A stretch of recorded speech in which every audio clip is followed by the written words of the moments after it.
recording, and all should be fine. So guys, what we are going to be talking about today is the idea of polynomial regression. So imagine like last week we had like some x and y tables, and like we had some numbers, and we went by looking into a simple linear regression basically last week. Okay. But I mean, when you usually have a data that when you plot it, you get, let's say, you put your x's, your y's, and you got, something like that. So typically, the idea of linear regression was trying to fit a straight line, okay? And the whole idea that we used the linear regression model from scikit-learn was for the model to come up with the best fit line that somehow defines the relationship between x and y. Well, y is a function of x, so technically this y is f of x, yeah? Meaning that y equals some number basically times x, possibly from plus some bias, basically. So that was what we looked into last week. But obviously, it's not always the case. So it's not like there is always this perfect linear relationship happening between sort of variables that we come across with, okay? A lot of times we will encounter non-linear relationships. Now imagine we're going back to the similar example. This time we have these x values and we're going to have some y values. And again, it's going to be some numbers, right?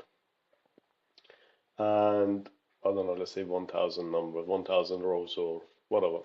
So when we come to plot it, just like last week, instead of being, instead of following a linear pattern, what if the data sort of follows a relationship like that?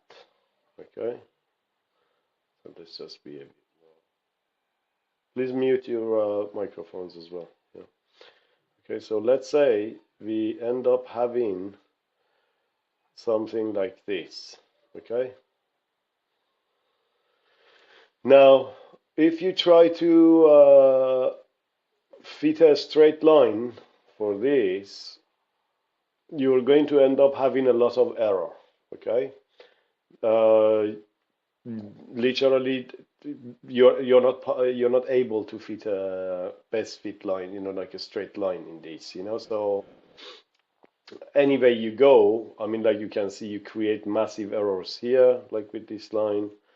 If you try to satisfy these, then you start making massive errors here. And this is when we say that we are dealing with a non-linear problem. Okay, so problem. So when we don't have a linear relationship, it means we have a non-linear problem. And as such, our solution has to be a non-linear solution. And that's the topic of talk today. So obviously I will be going with a very simple example. I sent a file to you called some plasma data, okay? I've tweaked with them, of course, so that they become more easy and understandable. You don't need to know anything about what these columns are and what their relationship is. All I want to do is to use the data. Basically, we're going to be just using the numbers, nothing else, okay? So today we will be dealing with a set of data that are not having a linear solution or a linear relationship, and we are going to be basically trying to see how we can define a relationship between them. So it will be very easy and smooth, and I hope that you enjoy it. So let me now go and start notebook. So I've already started this notebook. Can you all also start with a fresh notebook, and you can name it Polynomial Regression, okay? And it's going to be a simple approach. The file that we need to send is the file is the file that I sent you. So I already have it here. So I'm going to say the plasma physics data. Okay. So I clicked on that, this icon here, and the file appears here. Now I have imported the necessary file libraries: pandas, numpy, and matplotlib. Okay. And it's a ticket. I'm just going to click it. Okay. So to start with, we need to read the data. So I'm going to say my data, or df, whichever you like to name it. It's pandas.read. It's an Excel file, isn't it? Yeah. Read Excel. And I'm going to right click on this, copy path. And I'm going to do that. Obviously, that's wrong. So I need to put it as a string. Okay. And I'm going to say data equals pandas.read Excel. Yeah, that's right. Okay, so I can close this now. So I've run this, and I'm going to now look at let's take a look at our data. Firstly, explore it. So I'm going to say data.head,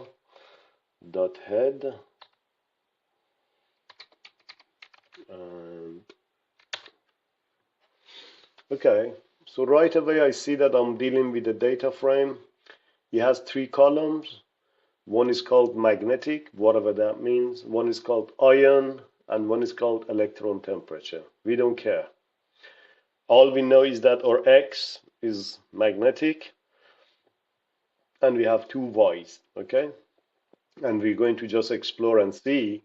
The idea is, so I'm going to write it here.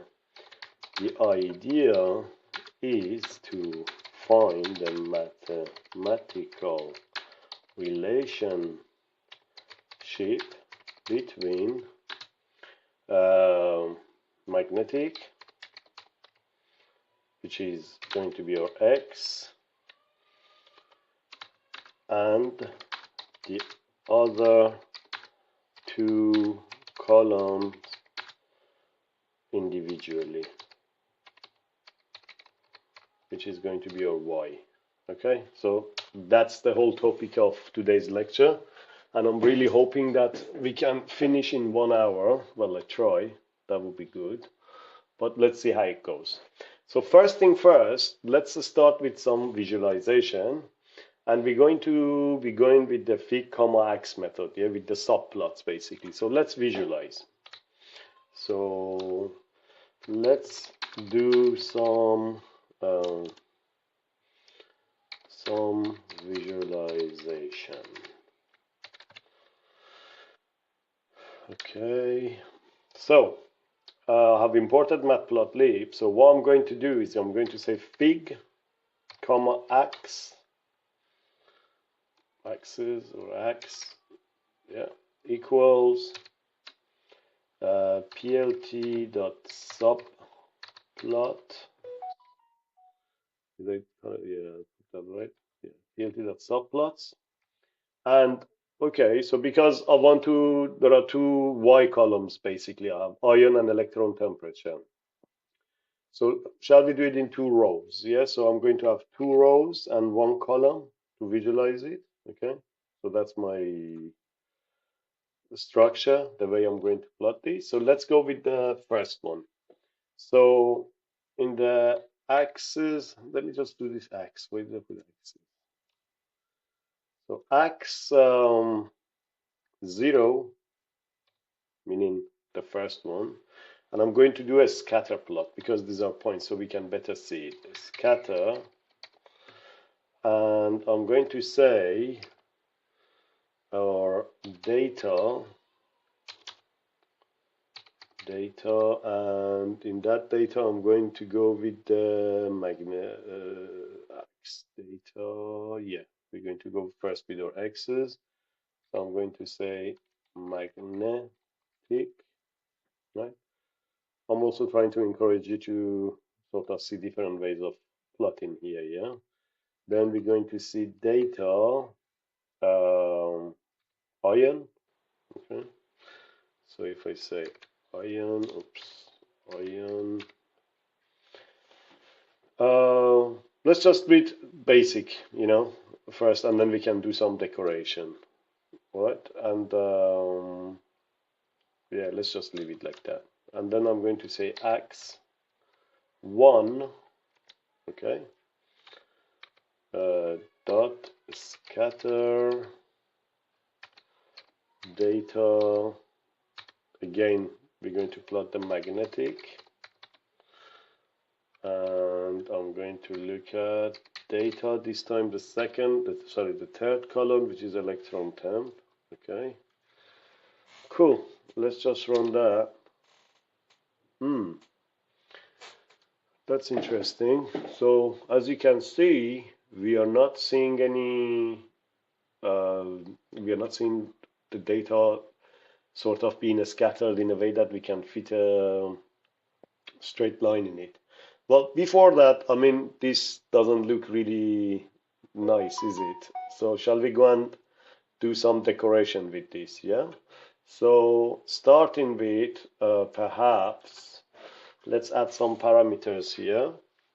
And what I'd like you to do, okay, I'd like you to copy paste this on a new cell and do this decoration on a new one, so that you know the basis of plotting this is basically as simple as just using these two, and then have your decoration elsewhere. But I carry on with this here, all right?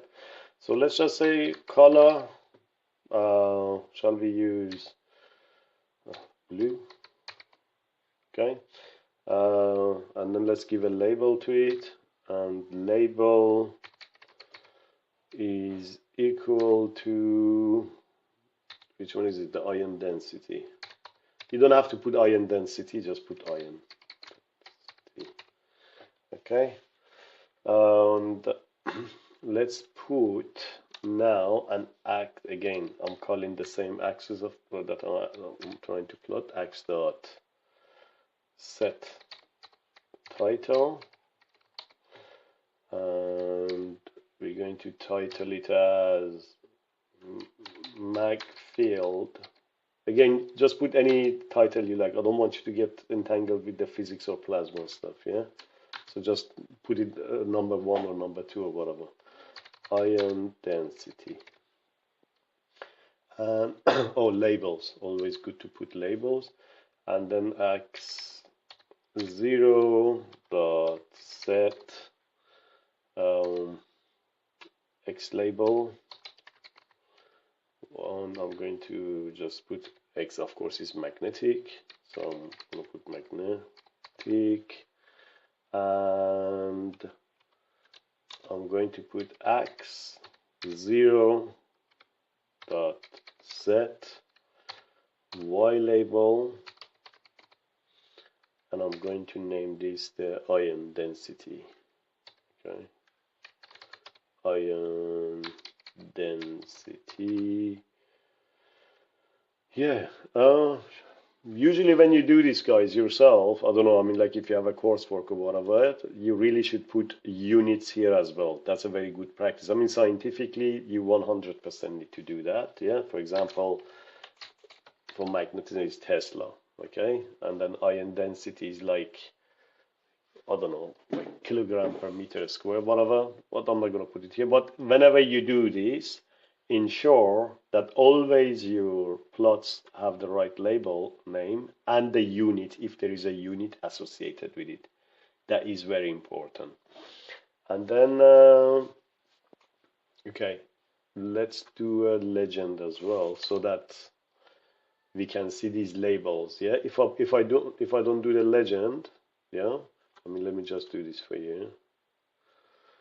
So I have that, but you really need to have a legend to sort of have if you got, like different if you're like plotting in the same sort of a space, you need to have the legend in there. So I'm just going to put it in case, although in here you won't see much of a difference. Dot legend and that's all. So it means like demonstrate the legends. And for this, just to save time, I'm going to copy paste it. I know like usually in my classes I tell you not to copy paste, but that's just to save time today. So again, I need to now change this, okay, because we are dealing with the x1. So x1, x1, and except that we need to now change this, yeah. So obviously our x-axis is going to be the same, right? And or y basically axis is going to be different, yeah. So I'm going to say color, shall we do this red? Yeah, of course. I mean, usually they go together, isn't it? Red and blue. Red, and then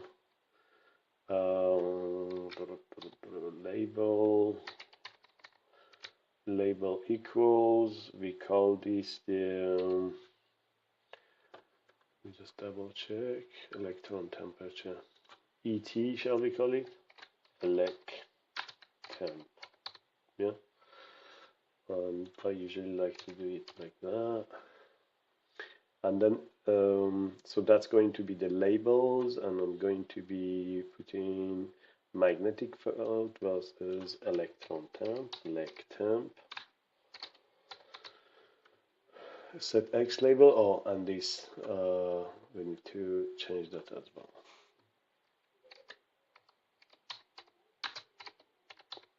Okay. I think that's fine. I just might want to make sure. So what's important is that you need to have these in one so that it goes to the bottom one, basically. So again, subplots 2, 1, it means set the pictures or the figures so that it's like as if it's a row and a single column, okay? Row 1, row 2. X1 means the plot in row 1, X0, sorry, and X1 means basically the next one. Remember, Python starts from 0. So if I do this, and now I'll have the legends and everything basically appearing. Without the legend, you wouldn't have seen that. But they are a bit messy, isn't it, still? So what you can do, as last part of our decoration, you say plt dot tight layout. And if I do this, okay, and it's always usually good to do the plt.show as well, because that sort of clarifies it. All right, so that's the data we are dealing with, okay, so we have set that. Except that if you want to increase the size, for example, or the resolution, I've shown this before, so you DPI or fix. So let's just do fix size, and then I move on to the next section. Fix size, I don't know, 10, 15. Let's see how it does that come out good. Yeah, okay. So let me just reduce this a little bit. So 100%, we can see that there is not a well-defined linear relationship in this, okay? So this is not something that you can solve with a linear regression. And sometimes actually it can get more complicated, but obviously I need to go with like simpler sort of relationships so that the idea, you learn the idea, but then you can expand on it further yourself. So this is our data, all right? And this is what we're dealing with. And we want to define a relationship between the magnetic field in Tesla with electron temperature and ion density. And we are data scientists. We don't care about the physics of this, yeah? All we want to do is that we want to basically be able to see if there is a relationship. So first thing first, maybe I'm talking rubbish, you know, like why don't we try linear relationship, see how it goes. Now, let's go and convert our data into NumPy arrays because that's the best way. for data science.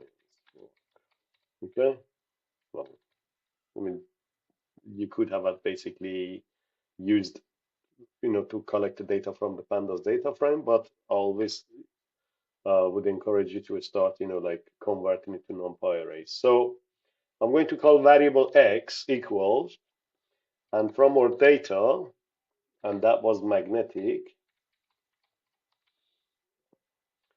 what are we going to do? We're going to call the dot values, okay, dot values, and let's, hope you have seen this before, yes. So x, and that's our array, right? So that's our array. And if I call, let's just do it actually here. Why don't we do it all in the same line? And I'm going to say y equals data. Guys, we're going to go with the ion one, the ion density first, yeah? So we're going to first look at that relationship. So data, and is a capital ion, yeah. And of course, I need to call dot values, right? So now I have my x data, which is that, and I have my y data, which I can show you here. So those are the y values, okay, and fine. Now, starting with the basic linear model, I'm just going to get rid of this because it's, like taking time here, taking the space here. What do we do for linear model last week? Right away, we go to our friend scikit-learn, yeah, the best machine learning depository, basically. So from sklearn dot linear model, so import linear regression. Okay, so first thing first, I'm going to import linear regression from scikit-learn. Okay, now next thing, I hope that you can, I mean, like if you have revised last week's lecture, you know that the first thing we do is to make an instance of our model. So we're going to call it linear model equals, okay, linear regression. So I'm making an instance of this model. That's it. My linear model is built, but obviously it's not trained yet. Okay. How do we train it?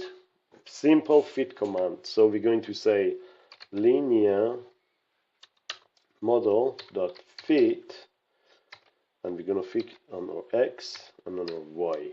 Okay. Let's do that. See what happens. And then we get an error. Why do we get this error? Right? Let's read through the error. In fact, this sometimes with scikit-learn's models, you get really good responses, but not always. And from the error, you can straight away find out what's happening. Let's look at it. Expected 2D array got 1D array instead. Okay. Well, that's because technically it's trying to, it really wants the data to be in two dimensions, yeah? Now you might be like, oh, what do you mean? Like the magnetic dot values is just a single vector, isn't it?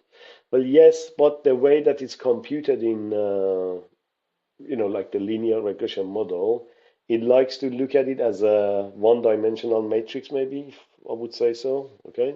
So all you need to do, okay, what do you need to do? You need to reshape it. So before, if I just do here, x.shape, you can see that it gives me 100. It's just a single array. Yeah, it's one-dimensional. What you need to do, the data that you feed to scikit-learn models, they need to be two-dimensional. Okay? And all we need to do is basically we need to say that this is a matrix of size 100 by 1. And you do that by saying, you come here and you do a reshape. So we use the reshape function. And guess what? Learn this and I want you to investigate it. Like, there is another way of doing this. okay? And I want you to practice it later yourself and explore it. Use ChatGPT if you like. But minus 1, 1. Let's see what does it do. It even tells you that here. It guides you how to go and do this. So remember, my X shape was 100. Yeah, you don't need to worry about the Y. It's the X that you need to do. So if I run that, now let's look at my X shape. Right? It's 100 by 1. So technically, it is a matrix now. Okay, so we converted it into a matrix, but this matrix is just 100 rows and a single column. All right. So very important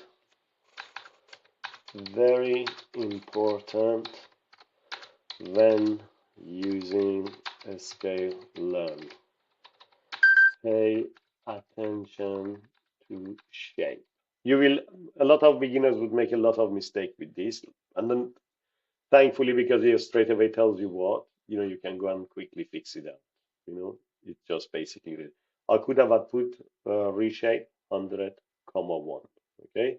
But minus 1, 1 is just a short technique to basically convert a single array into a matrix of one dimension, meaning number of rows and a single column.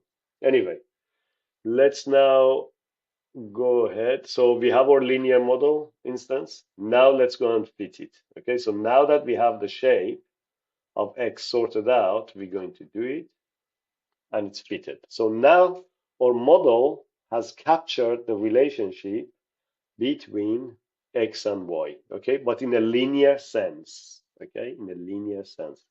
Shall we go on now? Let's visualize the model. Let's visualize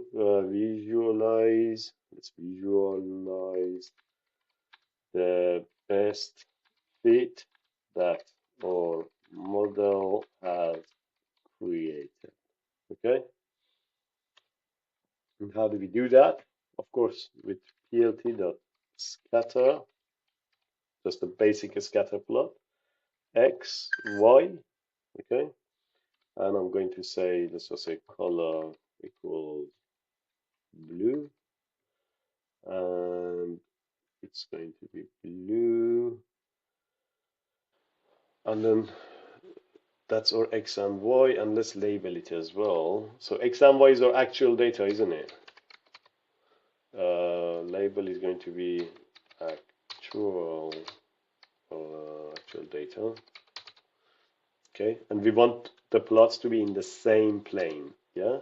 Then I'm going to say plt dot plot. Okay. Remember, a scatter does dots and plot does a straight line. Now here, how am I going to do it? What am I going to plot? Let's think about it. So we have an X and a Y. We know what they are. Okay, the X and a Y is obviously whatever data we had, and we are scatter plotting it. So we are technically just repeating that. Okay, that's the first part. What are we going to now plot for the best fit line? Like the model is trained, where is that fit line? So all you need to do is X, because X is X, yeah? And then the fit line is, in fact, I don't have the fit line yet, so I skipped one bit, I forgot to put it. All right. So I'm going to say, shall we call it Y linear pred, yeah? It means we're going to just make a prediction of the results basically that we had, yeah? Y linear pred equals or linear model predicting the X data, okay? Oh, sorry, dot predict X. All right. So what did I do? I first converted my numbers into, collected the numbers from the data frame and converted into NumPy arrays with the right shapes. I imported the linear regression. I made an instance of the linear regression model. Then I fitted the model. To my data. Okay. And then I'm now using the model that has tried to learn the patterns between these two, and I'm trying to make a prediction. So linear model dot predict what? Predict the x's, what relationship is there? And I'm naming it linear predictions. Why linear predictions? Okay. So if I say plot plt.plot x, and I say y linear pred, these are the predicted ones, yeah? So technically you would be able to draw that a straight line for me, okay? And I'm going to say color equals green, okay? And of course, let's put a label for it too. And label equals, let's call it best fit, fitted line, best fit, a straight line, fitted line, or best fit, or whatever you like to put it. Oh, and one thing, no, leave that for the moment. Okay. And do we need a title? Yeah, why not? PLT dot title, and our title we can say checking our model, or linear model, or basic linear, linear, right? And let's go and put some X labels, plt.x label, and X label is of course magnetic, mag, and plt.y label, or y label is, was it ion density, isn't it? Yeah, ion. Let's just call it ion.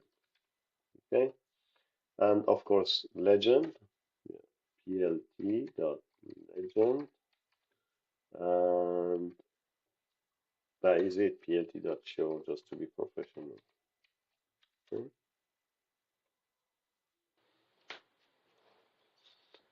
There we go.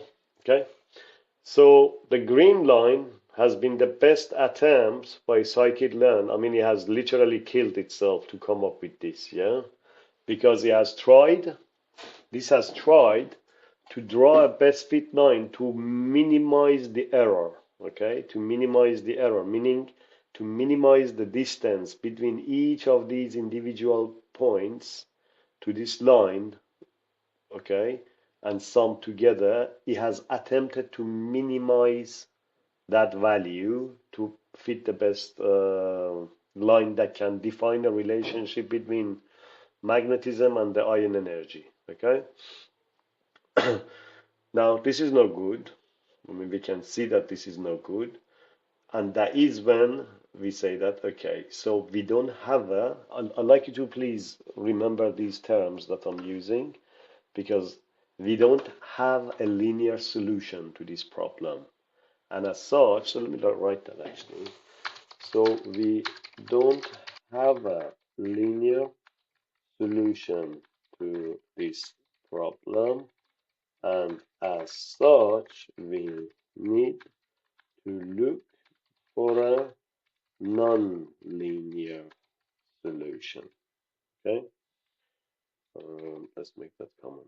Okay, that's what we need to do. Okay, and that's where polynomial regression is basically going to come to our aid. Where do we get the polynomial regression? Well, polynomial features that we're going to use, of course, from scikit-learn. So we need to now import a new library from sklearn, okay, dot pre-processing, okay. Just pay attention here, guys. Before, for linear regression, I was like from sklearn.linear models. So within this library from scikit-learn, we were in a different department, linear models. But look at this. I'm importing it from the pre-processing. I really like you to pay attention to this, yeah? So it's not in the models, basically, yeah? So there is no polynomial model in scikit-learn, but there is something in the pre-processing that we want to use. Import, and it's called polynomial features, and I'm going to import that. Okay.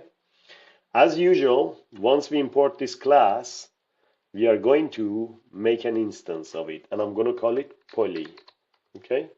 So poly equals polynomial features. Yeah. So I'm making an instance of the polynomial features, and that.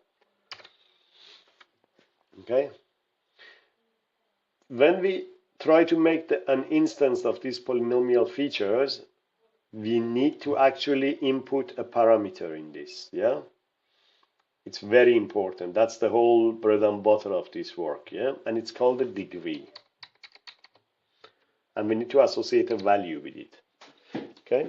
Now, what I think, from what I see here, I can say that, okay, I see an exponential relationship, meaning possibly mag equals not some number multiplied by ion, but mag equals ion to the power of 2 plus something, or something multiplied by ion to the power of 2. Let me just bring this thing. Okay.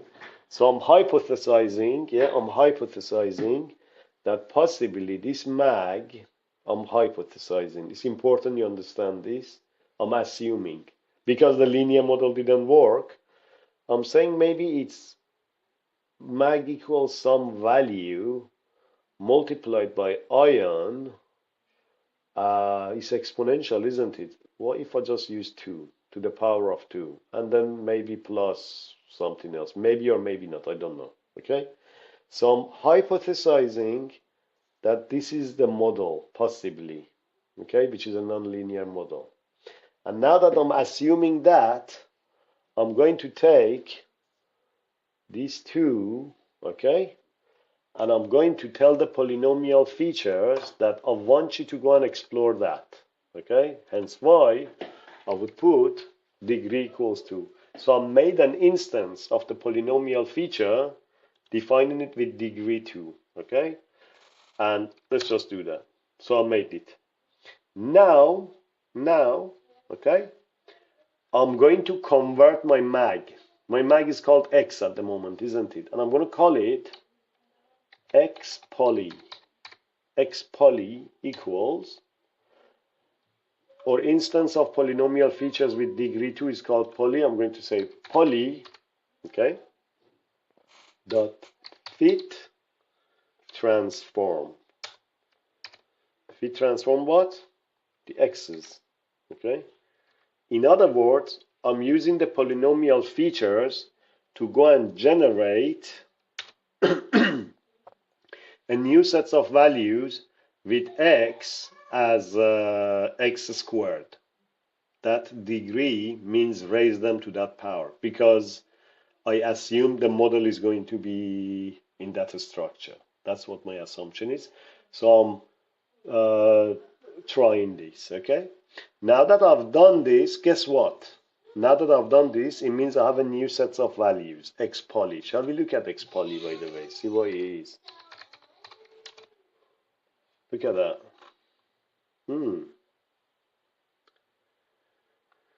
X poly and x poly dot shape.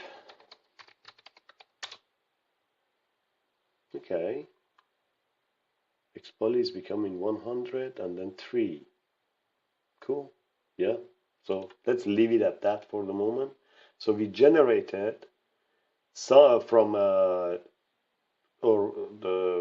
from our original x values a new tensor, or call it a matrix, with 100 rows and 3 columns. And I'd like you, after this lecture, I'd like you to go and open this up and check it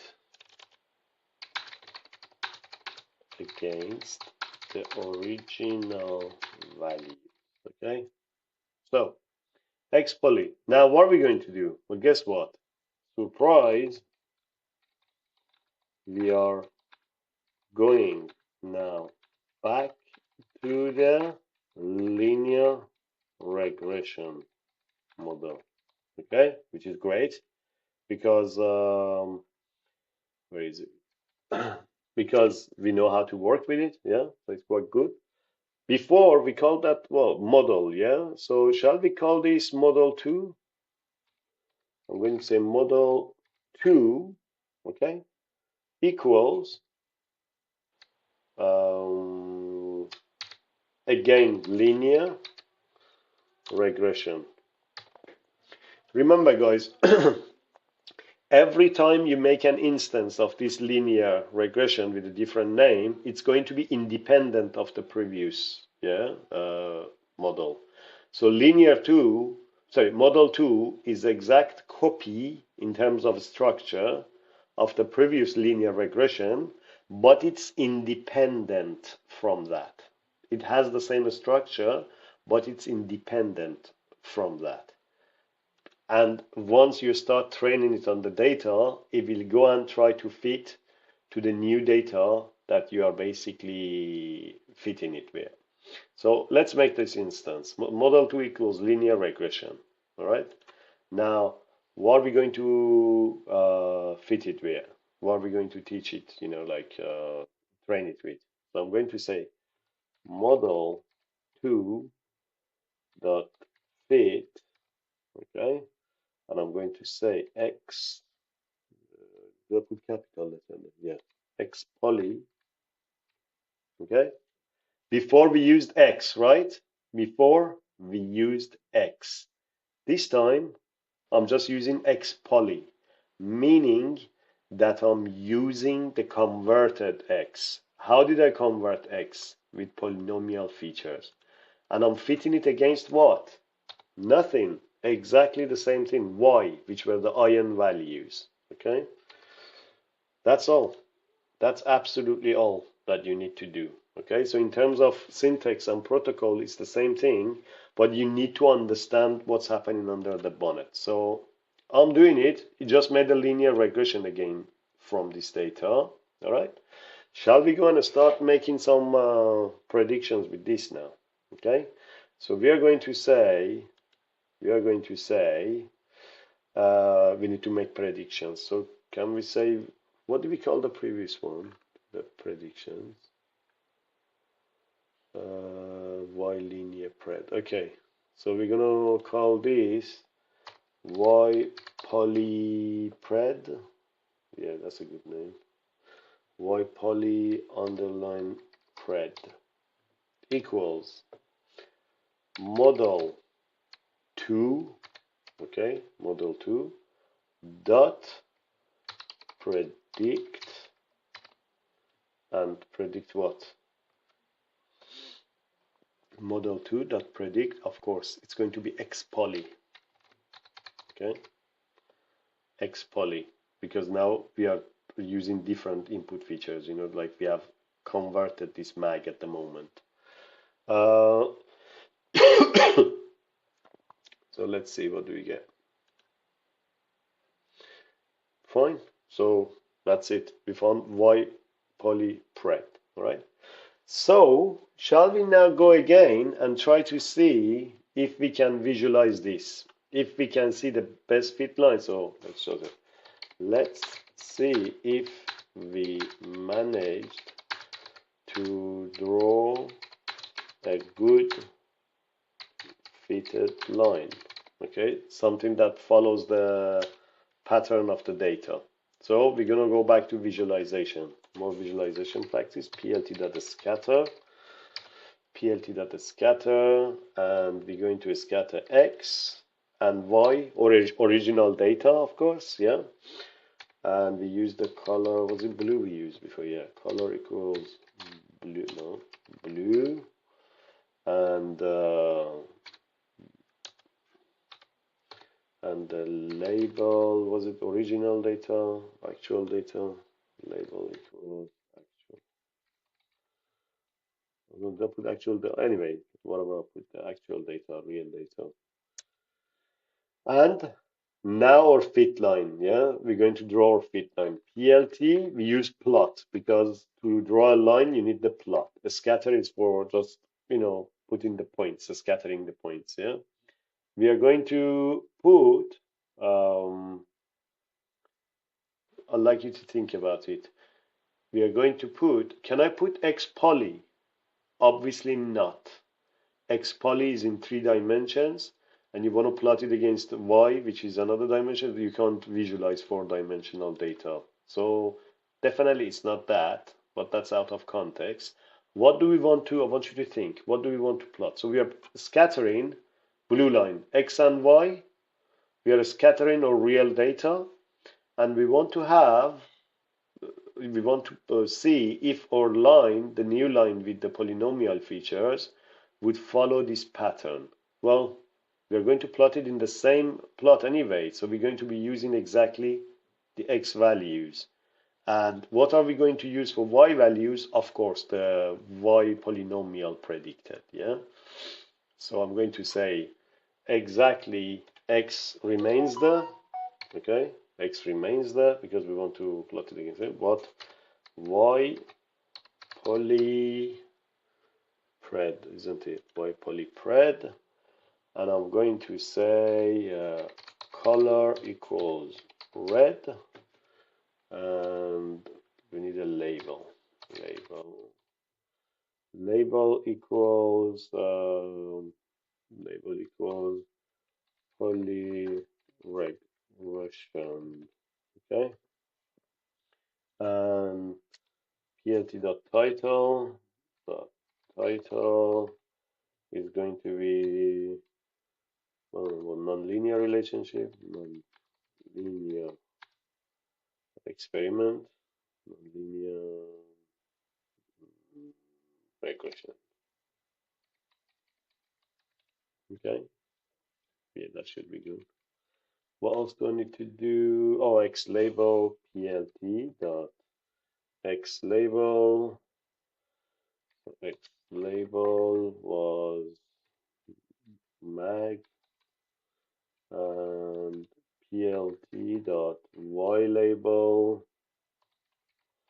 and that was ion, isn't it? Okay, ion density, what is it? Density, and of course plt dot legend, so that we get the labels in there, and plt dot show to cap it up. All right, so it's just doing the calculation, and there we go. Okay. As you can see, let me just make this bigger.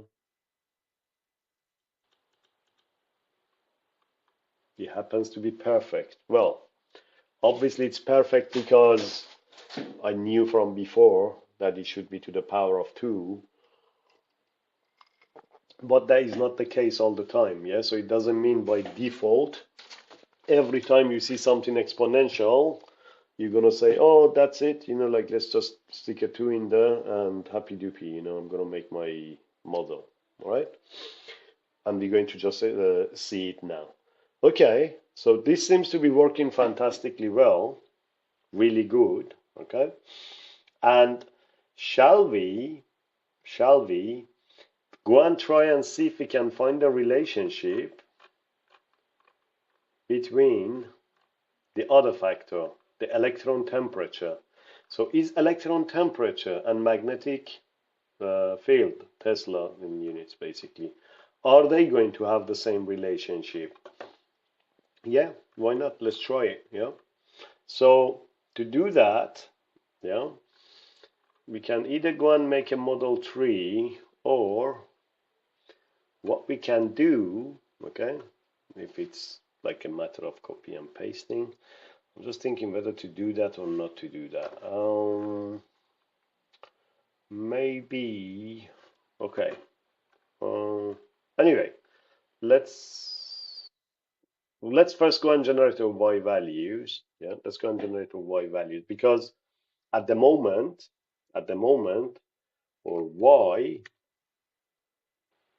y is the ion density.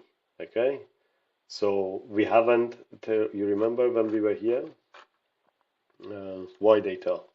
We were dealing with the ion value. So why don't I get that? And I'm not going to touch our x, because the x is the same thing in this case, yeah? Or basically I have chosen it so that we minimize the time we're going to spend today. So why don't I do this? Okay, and instead of columns, instead of ion, obviously I'm going to use my other column, basically, which is the electron temperature. So electron, what was the column actually named? Because it needs to be exactly the same thing, isn't it? So electron temp, yeah. So I'm going to say y equals electron temp. I hope that it's not capital letter, was it? Well, let's see. Yeah, I think it is temp. Sorry. Electron temp dot value. All right. So now I have my new y values. Okay. So now I have my new y values. Let's go and just do the whole thing right from beginning, maybe that instead of copy pasting. So perhaps that would better help you guys catching it. So poly, again, poly, I'm just naming it the same, equals polynomial features, and just as before, we are assuming that I haven't seen the other data, and again, straight away, I think that this is exponential, possibly degree 2, okay, and I'm going to exactly do that. V equals 2, okay, and what am I going to do? I'm going to say X poly, like I know like we have done this before, but let's just make it so just so that it's repeat of the same procedure.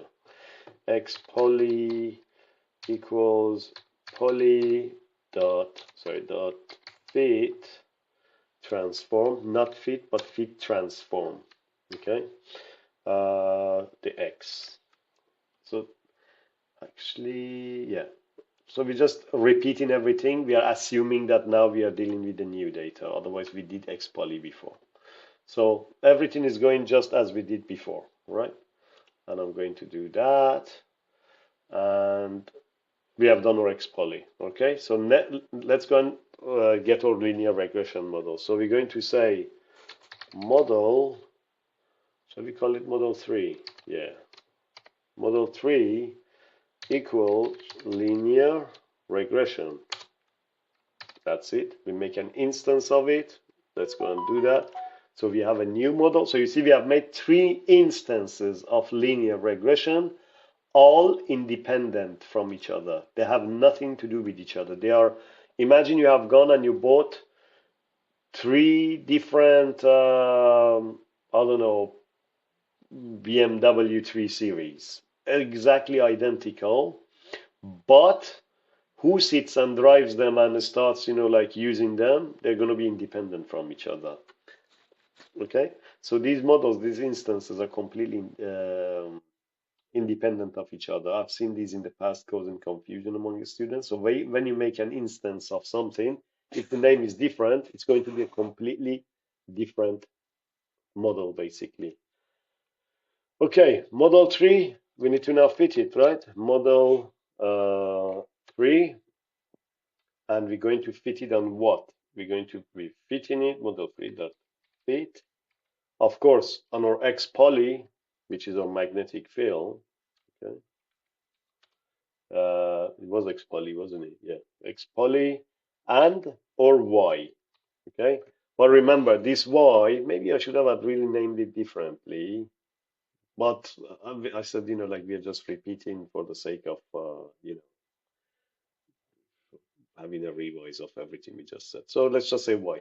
But this Y is different from the Y we did before because look, I'm using the electron temperature values now. Okay, so model 3.fit X poly Y. Let's see what happens. Excellent. Yeah. And now I'm going to say, let's code it out. I'm going to say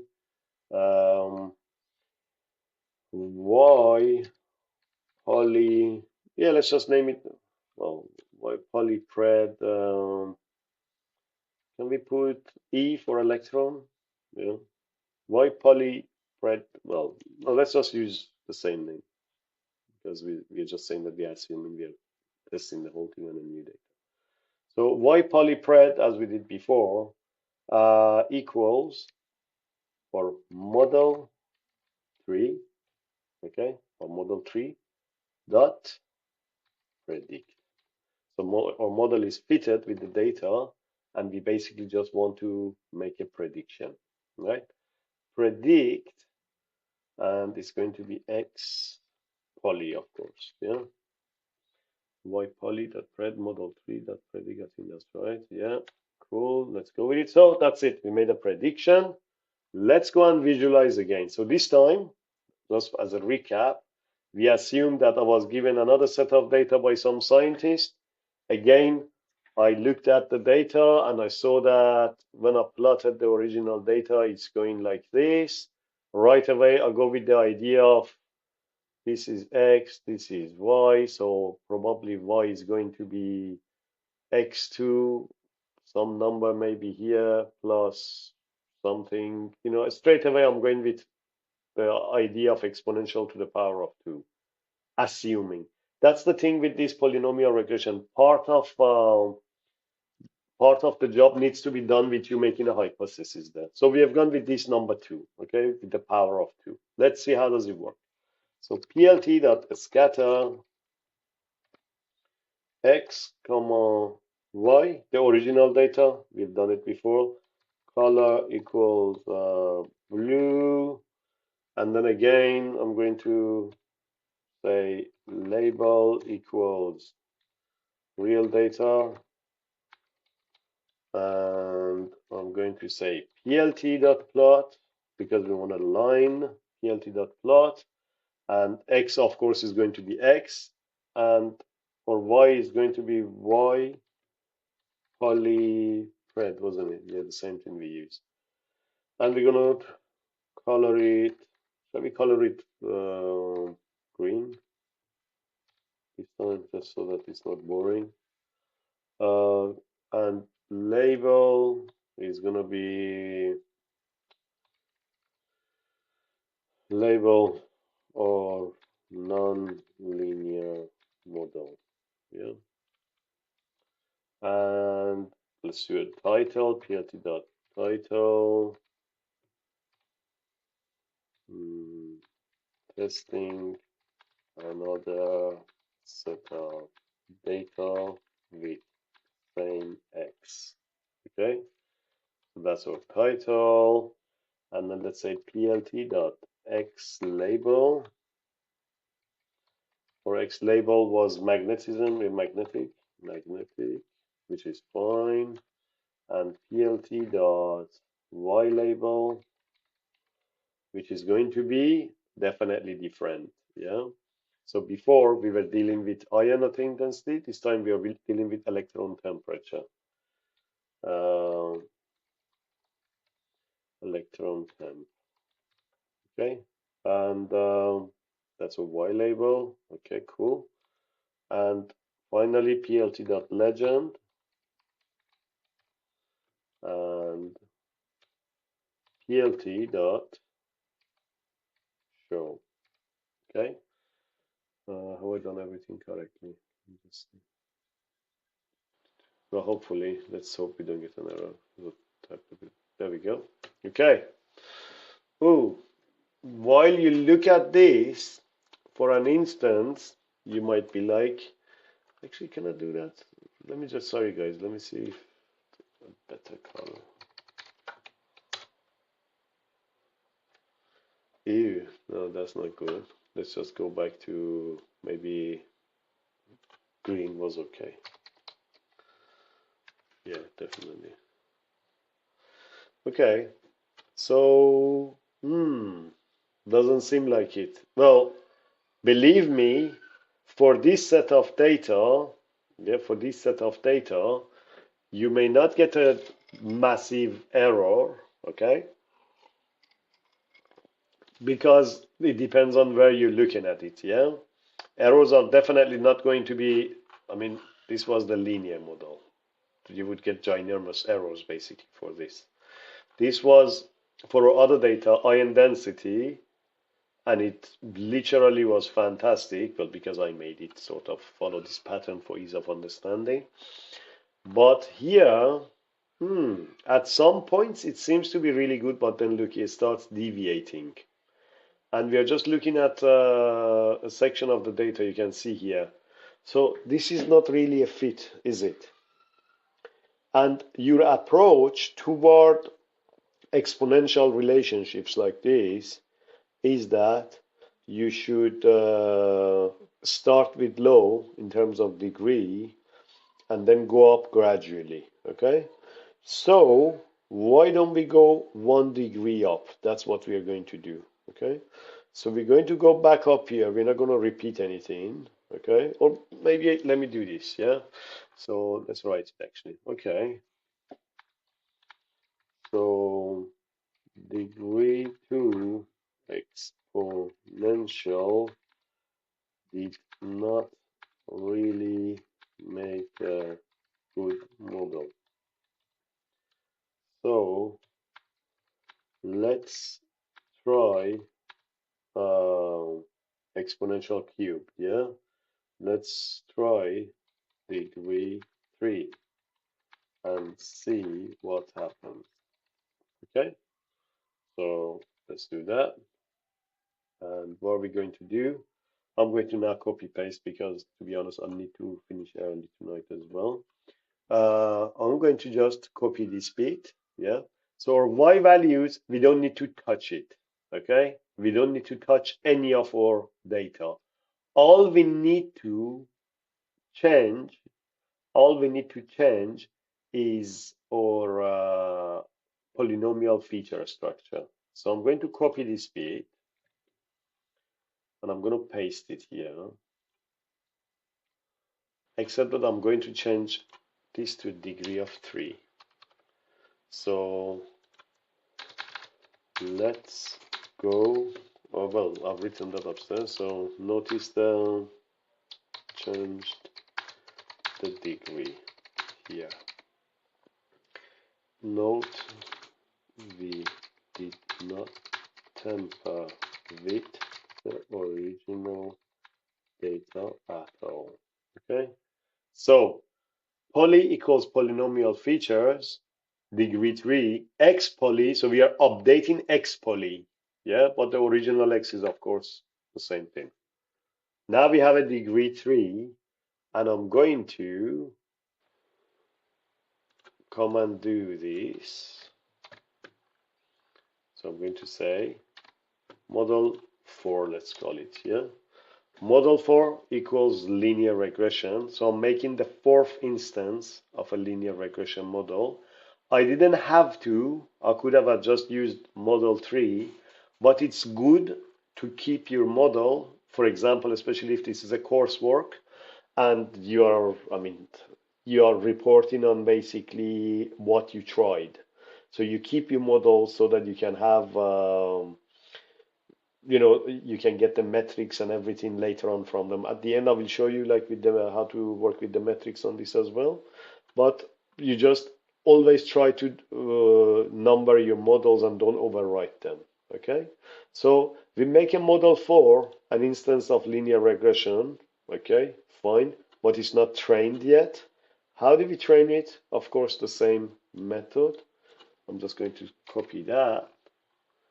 And I'm going to say this, and I'm going to do 4. So model 4 that fit x poly and y, okay? X poly against y, basically trying to fit this relationship now, except that x poly, yeah, is degree 3. Can we look at x poly, by the way? Again, another homework for you. Before looking at it, let's look at the shape. Ah, do you see? It's 4-dimensional now, okay? Please, as your homework, I really want you guys to explore this further, yeah? It's not difficult. I just want you to go and see what has been generated and how the model has worked. And then after the end, like when I show you everything, I'd like you to start structuring and understanding it on your own sort of logic, because you will. And it's a way of encouraging you guys to go and work after this, yeah? Hopefully. So model 4.fit, let's fit it. Okay, that's fitted now as well. And again, just let's copy paste to save time. Y polypred, we're going to do the same thing. I'm going to copy it. Obviously, I'm going to Y polypred, call it 3, maybe, yeah. And of course, model 4. Okay, Y polypred 3 equals model 4 that predict X poly. Okay, cool. We've done that now as well. So we got our X polypred basically. Let's look at the visualization. Yeah. I'm going to do that. Obviously, I need to make some changes here. X polypred 3 needs to go here. And I should have really put here. Okay. Degree 4, degree 3, sorry. I should have really put the degree 2 for the previous model, you know, when we were doing, but you know, like what's happening. You can like, go and tidy this up yourself. Testing another set of data, yeah, with same X, yeah. This magnetic is electron temperature. Let's try our luck, yeah. So we have Y polypred 3, we have put it here. X and Y are the same things, the original data that we want to see, the scatter of it. And let's go and visualize that. And you see that once you use polynomial to the degree 3, it happens to perfectly follow the pattern of the data. Again, this is so because I have manipulated data. And I've done it so that basically it becomes, as your first introduction to polynomial regression, a smooth sort of experience of it. I don't want any complications. We can later on in more lectures in future, we would perhaps go with more messy data. But at the moment, I want the idea to sink in. And if you have like from your own other data, go and play about, you know, with any other data that you have and try to see if you find relationships there. Okay, so definitely this model, we found a non-linear solution to it, and it's going to be with exponential to the power of 3. But what does all this mean, guys? Yeah, this is really important. That what does all this thing mean? Because once we make a model, it's so important. You never make a model and you come and say, hello, I made a model. Guess what? Look at the line. It's like a beautiful road, you know, across this countryside going through. Obviously, you visualize your data to demonstrate how good your model is basically performing. But ultimately, it's the metrics. You always show how good your model is by illustrating the metrics. And please bear in mind, today, for again saving time, we haven't done a training and testing. We are just going with the whole data so that you can focus on the polynomial structure, okay? I would encourage you to actually go and then use some data from somewhere, from Kaggle, just say, I want some exponential data I want to play with. And then I split it into training and testing and all that. Yeah, so I expect you to do that on your own. But here, I want you to just get the base of the idea.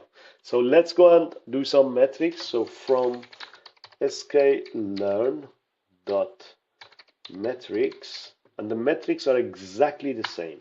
Yeah, well, any regression you do, any other more advanced regression models that I will show you in the future, or machine learning models, basically, they are always, I mean, these are the most important ones that we use. So mean, absolute error, mean squared error, mean squared error, and then R2 score. These are the fundamental ones, but of course, there are other metrics There are other metrics that you use with different sets of data, but hope you can appreciate that we don't start with anything like that. We go with the basic, straightforward metrics that are used for evaluating any form of regression. Would it be linear or non-linear? It doesn't matter. Linear or non-linear, we always use this for machine learning models. Why did I put the text here? Oh, that was a mistake. Okay, so did I run this? Yeah. And quickly, I'm going to say MAE equals mean absolute error. Mean absolute error of what? Okay, now this is the bit that I want you to pay attention to. What error do we want to sort of calculate? Yeah, so let me just bring this up quickly. So if I say this thing, I'm trying to get hang of it, but I think it's going to take some time until I do. But do you know what? Let me just. No, I'm not good with this really. All right. Let's say that I have. Let's just quickly say these are my real values. Okay. So these red ones are my real values. Okay. And having done a linear regression or a polynomial regression or whatever, I have come up with these blue lines, okay, that I'm plotting. You know, that's the best fit that I'm coming with. So when we are using these metrics, mean absolute error, mean squared error, we put these pair in pair. You know, like we had our x, and we had our x value, and then we had a y value. This was our training data. And now we have made a prediction data. Okay. So these ones we predicted with our model. For the metrics, what we do is that technically we compare these together. The y and the y pred. Let's call it yp. Okay. So y and the y predicted are the values that we use to evaluate how good our model has predicted. Okay, so here I'm going to be putting y, which is the real y values, and what do we call this, guys? Y polypred 3. I'm just going to go with y polypred 3. Y polypred 3. I encourage you to go and do this for the other models that we did, earlier, later on at your own time. And then MSE is mean squared error, and it's going to be y. Oops, sorry. It's going to be y, and same thing. Y poly 3. Okay. And finally, I'm going to look at the R2 score, the most important, one of the best indicators of how good a regression model works. R2 score is fantastic, yeah? You don't really rely on MSE and MAE as such, when you want to generally take consideration of okay, what model was best. R2 score is the most informative one, yeah? So poly 3, yeah, okay. That's it. So we have our values in there, okay. And let's just print them. So MAE, I mean, you can use a print statement to print this. So let me just do one of them for you. I'm going to say print, I'm going to use a F string, and I'm going to say R squared for this model Okay, R squared for this model is and what is it? R squared, because I'm using that, it's going to be, I'm going to put curly brackets, and because I saved it as R2, I'm just going to put R2 here, and I want to have it to 4 decimal places maybe, yeah, 4F. I think that should do. Let me see. Oh, what did I do wrong? R2, I have it. Oh, silly me, sorry. 0.4. Okay, wow. R2 a score of 1. Let me put this right here. Be aware. You would rarely ever get R2 of 1. You may get 99 point, sorry, not 99.99, but R1 treat very suspicious. Now, I'm not suspicious here. Why is that putting the suspicious in bracket? Suspicious. Okay. Now here, because I've manipulated the data, because I know it, so I expect it to be 1. Okay. And guess what? We are basically not splitting the data. We are not. We haven't hidden any part of the model. Yeah. We haven't hidden any part of the data from a model like we did last week, and that's what I want you to go and do with this. Okay, I want you to go and do a splitting of the data and practicing with it like that.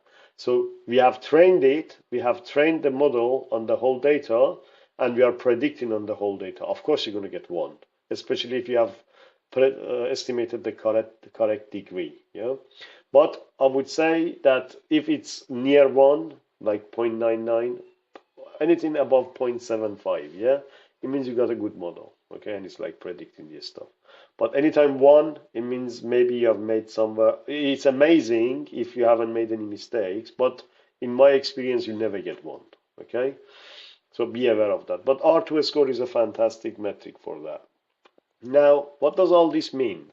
Okay, what does all this mean? So, if you think about it, I mean, let's do this. So let's look at our model. So what was our model called? Last model, model 4. Okay. Look at model 4 dot coef. Yeah. Model 4 dot coef. Okay. Model 4 dot coef gives us these values, and model 4 dot intercept, yeah, okay, gives you that, yeah. What does all this mean?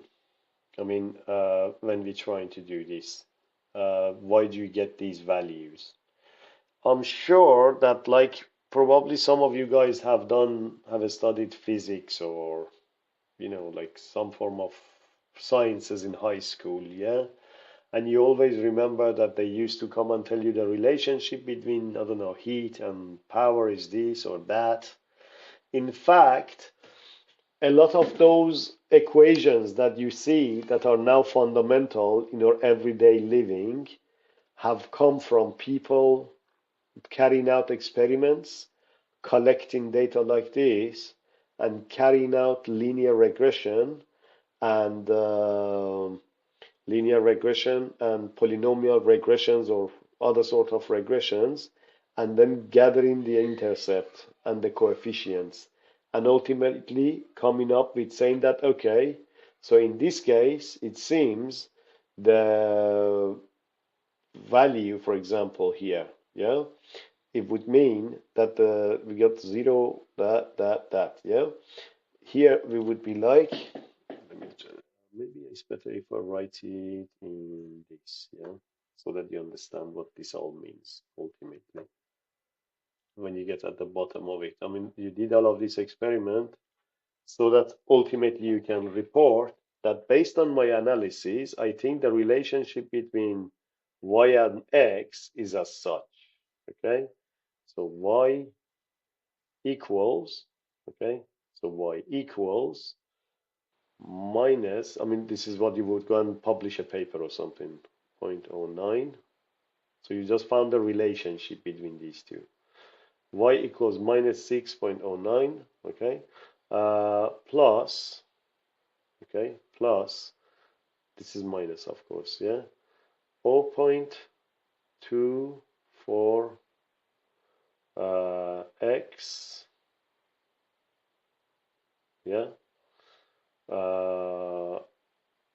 sorry, 2 plus x, yeah, plus, what was the last value? 0.998, okay.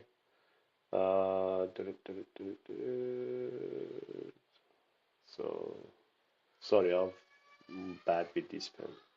To the power of 3, okay? And then plus the intercept, okay?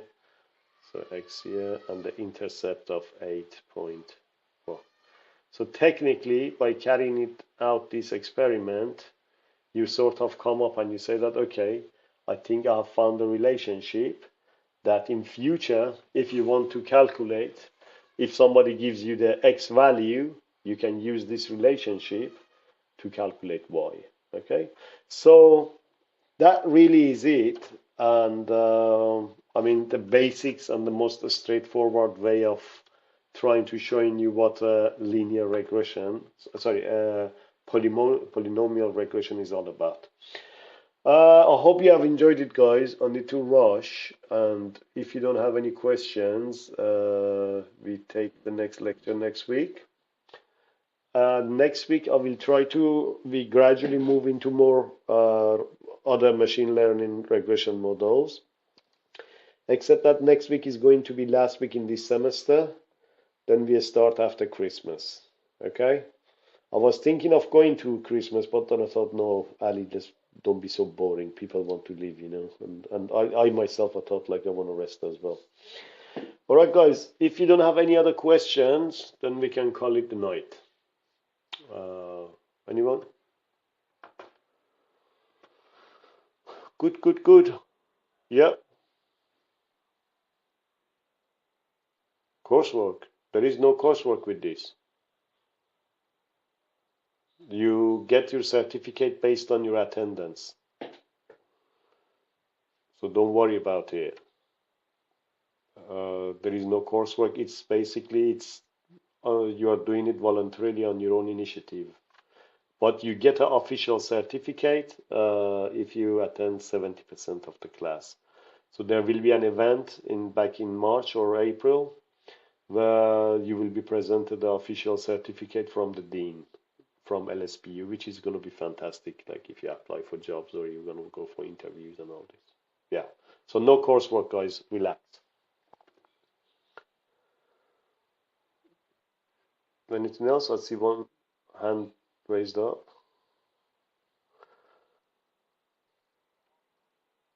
Mm-hmm. The R squared, the R squared value ultimately it defines the relationship between your predictions for a particular model and the actual Y values. So it's a measure of how well, you see, the R squared represents, is a measure of how well the regression model has fitted your data. The higher, the better, but maximum it will be 1, the maximum you would get. But I mean, I have never ever got a 1. I've got 9.999 maybe, yeah, well, not 999 even, 0.998 for really good regression like experiments. but you never get one. So it's just comparing the predictions with the real values. It's telling your model how good it predicted.